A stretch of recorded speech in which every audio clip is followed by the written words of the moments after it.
Prof. Arsun, kalau misalnya tadi kita petik sedikit lagi ya, mengatakan bahwa ada kata-kata yang mengatakan abuse of power yang terkoordinasi. Anda melihatnya seperti apa? Disengketakan di MK? Saya kira itu lucu-lucu aja tuh, ya kan? Lucu-lucu aja, hal di luar dari pokok persoalan diangkut lagi, ya kan? Abuse of power.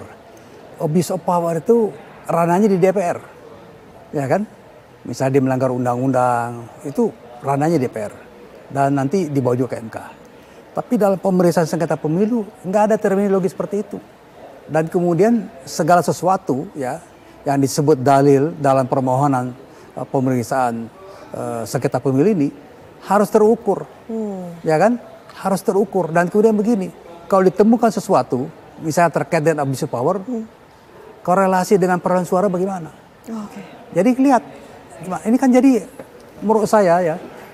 Ini penuh dengan asumsi, penuh dengan terminologi politik, dan kemudian yang sifatnya di luar dari sengketa, sengketa hasil. Jadi saya lihat itu ya, itu abuse of power harus didefinisikan ulang. Contohnya apa?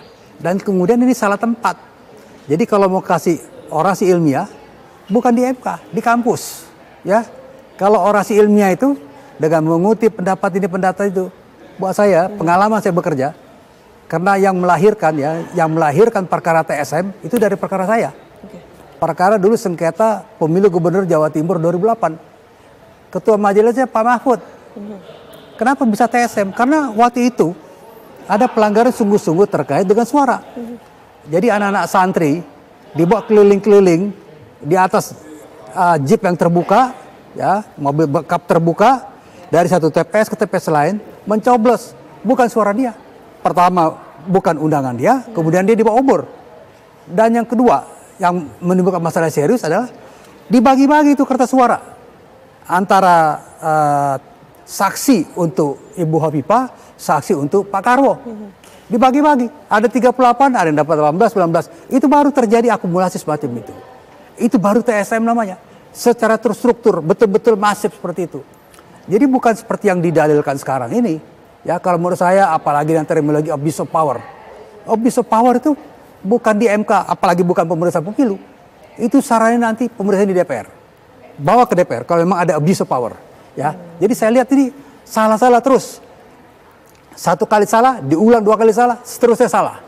Petitumnya juga salah-salah, ngaco juga. Nggak ada diskualifikasi. Di dalam aturan ya pemilu, undang-undang pemilu, di dalam jurisprudensi putusan MK, nggak ada diskualifikasi. Ini belajar dari mana nih? Jadi kalau misalnya kalau mau serius ya, dan belajar dulu jurisprudensi gitu loh. Baik, Prof, kita sama-sama